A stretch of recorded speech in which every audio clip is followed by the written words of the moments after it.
పెద్దనాన్న గారు. ఏంబా ఏంటి? ఆ, ఎలా ఉన్నారండి? ఏదో అలాగే అబ్బా, ఇప్పుడే అలా పొలానికి వెళ్ళి వచ్చాను. అవునవునా, ఆ, ఎండలు బాగున్నాయి అనుకుంటారండి. చాలా దారుణంగా ఉన్నాయి. ఆ, ఆ, ఆ. ఏంటి మ- విషయం? పొద్దున కూడా 2 కాల్స్ చేసావు, నేను పనుల్లో ఉన్నాను, చూసుకోలేదు.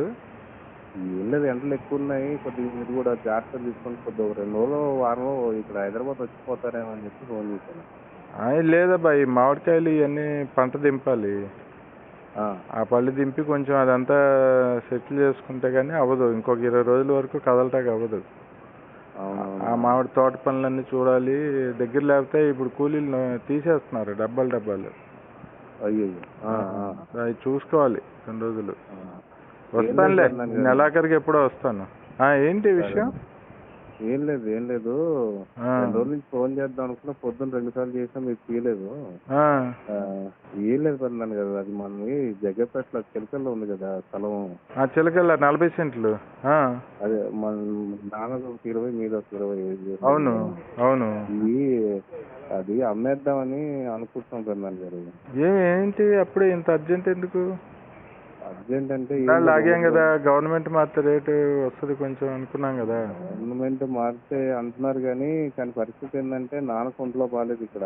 ఆ, మీకు వయసు అయిపోయింది, రేపు పొద్దున మళ్ళీ ఏదన్నా అయితే ఇప్పుడు ఈ ల్యాండ్ టైటిలింగ్ యాక్ట్ ఏదో అంటున్నారు కదా, భూ చట్ట సేకరణ ఏదో చెప్తున్నారు. అవును, అవును, అవునురా. అదేదో అందరూ మన వాళ్ళందరూ ఏదో మీసేవకి వెళ్ళి మన ఊరు వాళ్ళందరూ ఏదో చెక్ చేయించుకుంటున్నారు. ఏదో ఏంటది, ఏం చేయించాలి అది చెక్ చేయాలంటే? ఏం లేదు పెద్దనాన్న గారు, దాని ఏంటంటే ఇప్పుడు డైరెక్ట్ గా ల్యాండ్ టైటిలింగ్ యాక్ట్ అని చెప్పి ఇప్పుడు మీరు ఉన్నారనుకోండి, మీ పేరు మీద ఉన్నది డైరెక్ట్ గా వాళ్ళు ఏం చేస్తారంటే గవర్నమెంట్ వాళ్ళ అధికారికి ఒప్పచెప్పేస్తారు. ఈ స్థలం వాడికి సంబంధించిందా కాదా అని వాడు ఎవరికి సంతకం పెడితే వాడికి వెళ్ళిపోద్ది అంతే. మన దగ్గర డాక్యుమెంట్ ఉన్నా ఏది ఉన్నా రిజిస్ట్రేషన్ ఏమీ పనిచేయమంట. ఏది మన భూమే? ఇంక ఎవరు మన భూమిలో ఏ చిన్న సెంట్ ఉన్నా లేదంటే కమర్షియల్ ల్యాండ్ ఉన్నా సరే ఏది సంబంధం లేదంటే ఇంకా డాక్యుమెంట్లు ఉన్నా రిజిస్ట్రేషన్ కాపీలు ఉన్నా మీ దగ్గర అంతకుముందు మన తాతలు ఏది ఉన్నాయి స్థలాలు అవి కూడా వాడు ఒక్క సంతకంతో పోతుందంట పెద్దనాన్న గారు. నాకేంటంటే ఇప్పుడు మనకి మీరేమో తాతలు సంపాదించినంత అక్కడ ఇటు పోయి మిగిలింది అది కొద్ది గొప్ప. అది కూడా లేదంటే మళ్ళీ ఇబ్బంది కదా అని నా భయం. రేపు ఇదేంటి చట్టం, ఏంటి ఎప్పుడు వచ్చింది అసలు, ఏంటిది? మన వాళ్ళు ఊరు వాళ్ళు అందరూ వెళ్తున్నారు మీ సేవకి వెళ్ళి ఏదో కాగితాలు తీసుకెళ్తున్నారు, ఏంటో అందరూ. నేను మీకు అదే చెప్దాం పెద్దనాన్న గారు, మీరు కూడా కొద్దిగా మన పేపర్లు కూడా ఉన్నాయి కదా, తీసుకెళ్ళి అసలుకి మన పేరు మీద ఉందా లేదా అంటే ఇప్పుడు ఏం లేదు. అది తీసుకెళ్తే వాడు ఏం చేస్తాడంటే ఈ పేరు తీసేసి మీ పేరు తీసేసి వాడి పేరు రాసేసుకున్నాడు అనుకో, వాడిదైపోయినట్టే. దాని గురించి మళ్ళీ నువ్వు కోట్ల చుట్టూ తిరిగినా కోట్లలో కూడా వేస్తానికి హక్కు లేదు అని చెప్పడమే ల్యాండ్ టైటిలింగ్ యాక్ట్. అవునా? అది కాదు, మనం వెళ్ళాలి కదా. మనం ఒకవేళ ఎవరికైనా అమ్మాలన్నా చేయాలన్నా మనం సంతకాలు పెట్టాలి కదా. ఇప్పుడు ఏం లేకపోతున్నాను గారు, అదే కదా. ఇప్పుడు మీరు ఎటువంటి హక్కు మీకు లేనట్టే. మీ దగ్గర పేపర్లు ఉండొచ్చు, డాక్యుమెంట్ ఉండొచ్చు, ఇంకేదన్నా ఉండొచ్చు, ఏది ఉన్నా సరే అది నీకు సంబంధం లేదు. అవునా? ఒక్కడు ఎవడైతే ల్యాండ్ టైటిలింగ్ యాక్ట్ అధికారి ఎవడైతే వైసీపీ ప్రభుత్వం పెడుతుందో వాడు ఎవడికి సంతకం పెడితే వాడు ఫర్ ఎగ్జాంపుల్ సుబ్బారెడ్డికి పెట్టాడు అనుకో, సుబ్బారెడ్డిదే. దాని తర్వాత నువ్వు ఇంకేం చేసినా అది నీకు సంబంధం లేదు. అవునా? ఇట్లాంటివి కూడా చేస్తున్నాడు. ఇది ఎప్పుడు మొదలు పెట్టాడు? వచ్చేసిందా చట్టం? వచ్చింది నిన్నటి నుంచే పెద్దనాన్న గారు. నాకు అదే కదా టెన్షన్ ఉన్న. అది బ్రోకర్ తో కూడా మాట్లాడి పెట్టా పెద్దనాన్న గారు. సెంట్ వచ్చేసి వాడు 30 నుంచి 40 కన్నా రాదంటున్నాడు. రేపొద్దున మళ్ళీ జగన్ వచ్చిందంటే మటుకు ఇంక ఉన్న స్థలం అనేది ఉండదు. ఇప్పుడు నాకు మెయిన్ టెన్షన్ ఏంటంటే అసలు మన పేరు మీద ఉందా పోయిందా అనేది టెన్షన్. ఎందుకంటే అది ఇంకా తెలుసు కదా, చెల్లికి పెళ్లి కూడా ఒకటి ఉంది. అవును, అది కాదురా, మనం కొన్నదే సెంట్ 50,000కి. ఇప్పుడు 30-40 అంటే మనం కొని దాదాపు 7 సంవత్సరాలు అయిపోయింది. ఇంకా నువ్వు ఇప్పుడు ఇంకా చూస్తూనే ఉన్నావు కదా, బ్రోకర్ గాడు ఏమంటున్నాడంటే ఒకటే మాట అంటున్నాడు, నీకు 35 ఎక్కువ. రేపొద్దున ఒకవేళ అది ల్యాండ్ టైటిలింగ్ యాక్ట్ లో మీ స్థలం పోయిందంటే మటుకు రూపాయి కూడా రాదు. అది ఎవడో సుబ్బారెడ్డో లేదా తెల్లారెడ్డో అంజిరెడ్డో ఏదో ఇంటికి పెట్టి పెడేస్తాడు, అయిపోద్ది అని చెప్పి అంటున్నాడు. మరి దాన్ని ఇప్పుడు ఏం చేయాలని నా టెన్షన్. నాన్నకేమో ఆరోగ్యం బాగాలేదు, ఆయన లేచి ఆయన టెన్షన్ కూడా అదే. ఏదైనా ఇది చెబుదామంటే కూడా భయం వేస్తుంది. దానికి ఎక్కడ అది కాక ఆయనకు స్టంట్లు వేస్తారు, అది మళ్ళీ ఎక్కువైతే మటుకు మళ్ళీ సీరియస్ అవుతుంది అని చెప్పి ఆయన చెప్తాను. ఆయన చెప్పకుండా నీతో మాట్లాడింది, అందుకే నువ్వు కొద్దిగా ఏదైనా ఆయనతో నాన్నతో మాట్లాడుతావు. లేదు, ఇలాంటి ఆడికి చెప్పక, అసలు ఆడికి అసలే ఆరోగ్యం బాగాలేదు, అసలు వాడితో ఏం చెప్పొద్దు. కానీ ఇదేంటి నాకేం అర్థం కావట్లే. ఇది అసలు ఈ భూములతో పెట్టడం ఏంటి మొత్తం? అంటే ఎవరిది ఎవరైనా వాళ్ళ పేరు రాసేసుకోవచ్చు వాళ్ళు ఇప్పుడు. అంతే అదే కదా పెద్దనాన్న గారు, మీరు చూడలేదా మొత్తం అంతా పల్లెటూర్లలో ఆడు ఎవడు మన శ్రీనివాస్ గారు ఉన్నాడు చూస్తావా, వాడు కూడా ఫోన్ చేసి చెప్తున్నాడు ట్రాక్టర్ సీన్ గాడా, డాక్టర్ సీన్ గాడు ఆడు ఇప్పుడే నాకు కనిపించాడా మీ సేవ దగ్గర నిలబడి ఉన్నాడు. మరి మీ సేవ దగ్గర ఇంతమంది ఎందుకున్నారంటే అదే పెద్దనాన్న గారు, అయిపోయింది స్థలాలంతా దొబ్బేస్తున్నాడు. ఏం లేదు, నీ పేరు అనేది నీ పేరు మీద ఉండదు, ఎవరి పేరు మీద రాస్తే ఆడి పేరు మీద వెళ్ళిపోద్ది. ఆయనకి ఇప్పుడు ఒకవేళ నాన్నకి ఈ విషయాలు తెలిసినాయి అనుకో, ఎవరి పేరు మీద రాస్తే ఆడి పేరు వెళ్ళిపోయిందంటే మటుకు ఆయన కొద్దిగా ఇబ్బంది. ఎందుకంటే మనకు ఉన్నదే ఆ కొద్దో గొప్ప, దాన్ని కూడా చేస్తే మరి ఇప్పుడు ఇబ్బంది కదా. అందుకే మీరేమో మీకు మళ్ళీ ఒకసారి చెప్తామంటే మీకు ఆరోగ్యం బాగలేదు కదా, మళ్ళీ ఆ ఎండల్లో ఎక్కడి నుంచి ఉంటారని. అది కాదురా, ఆడు అసలు రేపు 15 రోజులు ఎలక్షన్లు ఉన్నాయి, ఈడు పోతాడని చెప్తున్నారు అందరూ.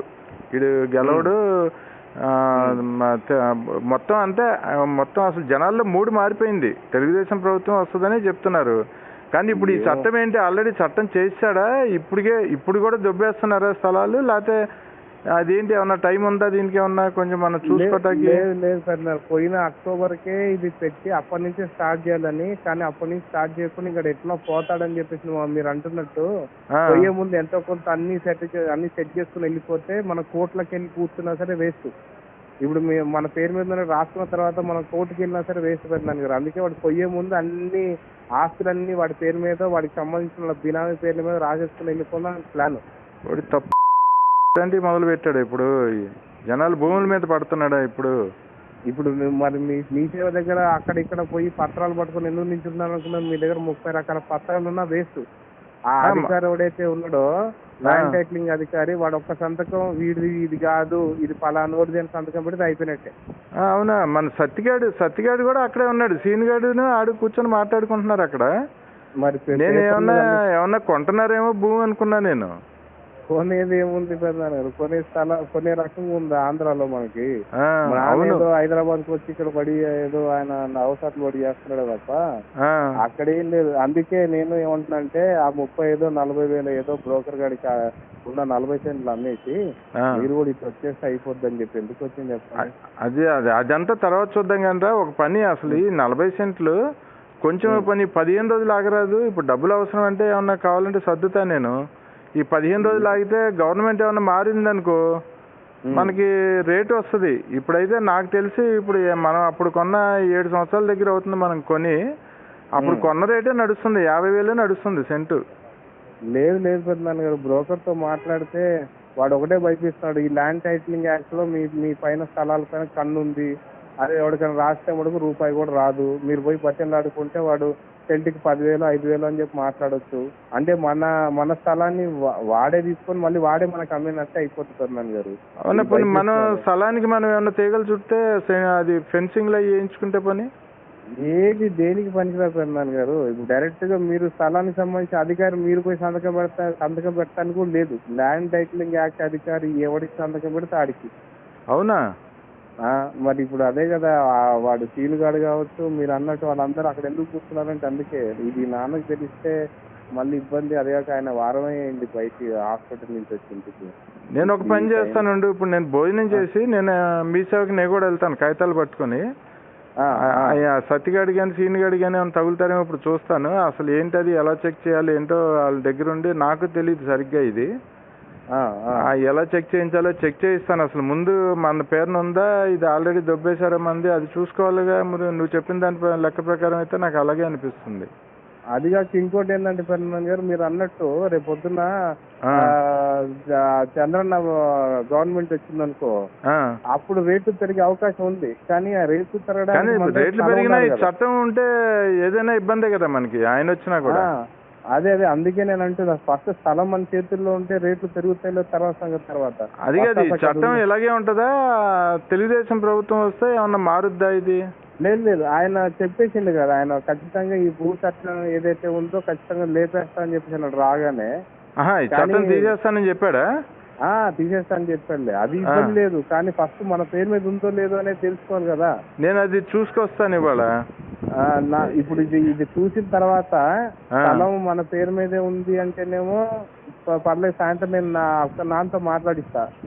లేదు స్థలం లేదు, అది కాదురా, ఒక పని చేయి, నువ్వు ఇప్పుడు నాన్నతో ఏం కలపమాక. ఇప్పుడు నేను అసలు మన పేరున ఉందో లేదో చూసుకొస్తాను. చూసుకుని వచ్చి నాకు ఏం చేద్దామంటే, మన పేరునుంటే భద్రంగా ఉన్నట్టే కదా, మన పేరునుంటే ఇప్పుడు భద్రంగా ఉన్నట్టే. అప్పుడు మనం ఏం చేద్దామంటే ఈ 15 నెల రోజులు ఆగుదాం. తెలుగుదేశం ప్రభుత్వం వస్తే అప్పుడు రేటు కూడా వస్తుంది అంటున్నారు, రేటు చూసి అమ్మేసుకుందాం.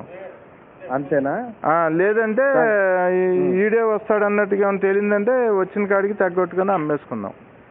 అదే ఎందుకు మీరు రేపు పొద్దున ఈ పని చేద్దాంలే. ఒకవేళ వీడియో వస్తున్నాడు అని చెప్పుకుంటే మనకు 30-35 ఏదో అమ్మేసి మీరు కూడా అక్కడ ఎందుకు ఉంటారుగా గారు, ఎట్లా లేరు, ఎవరు లేరు కాబట్టి మీరు ఒక్కళ్ళు ఎందుకు అక్కడ ఊర్లలో. అది కాక ఎవరిని అడిగితే వాళ్ళని చెత్తకు బాగుతున్నారంటగా. చాలా దారుణం అసలు. మామూలుగా చట్టం ఇంక లేదు కానీ ఇప్పటికీ దొబ్బేస్తున్నారు మన వాళ్ళు. ఎవడెవడి స్థలాలు ఆక్రమించుకు దొబ్బేస్తున్నారు. చాలా దారుణంగా ఉంది ఊళ్ళో పరిస్థితి. సరే, ఒక పని చెయ్యి, ఒక మాట చెప్తాను. ఇప్పుడే నేను భోజనానికి కూర్చున్నాను. భోజనం చేసేసి నేను మీసేవకి వెళ్ళొచ్చి మళ్ళీ నీకు సాయంత్రం ఫోన్ చేస్తాను. నాకు ఒక్కసారి చెప్పాను. నేనైతే నాన్నకి చెప్పలేదు. ఆడికి చెప్పద్దు, ఆడికి చెప్పొద్దు అసలు. నేను చూసి వచ్చినాక పరిస్థితిని బట్టి మనం మాట్లాడుకుని తెలుసుకుందాం ఏం చేయాలనేది, అప్పుడు ఆలోచిద్దాం. కొద్ది చూడండి సార్, ఎందుకంటే ఇబ్బంది పడకూడదు. సరే, మీరు ఏదైనా ఎండలకి నువ్వు నాన్న జాగ్రత్తగా చూడు. ఈ ఎండలు అది బయటికి వెళ్ళని మాకు అసలు. సరే అడిగి ఏం చెప్పకు, ఈ సంగతి ఏది కూడా చెప్పకు. సరే మనం మాట్లాడుకున్నాక డిసైడ్ చేద్దాం ఏం చేద్దాం అనేది.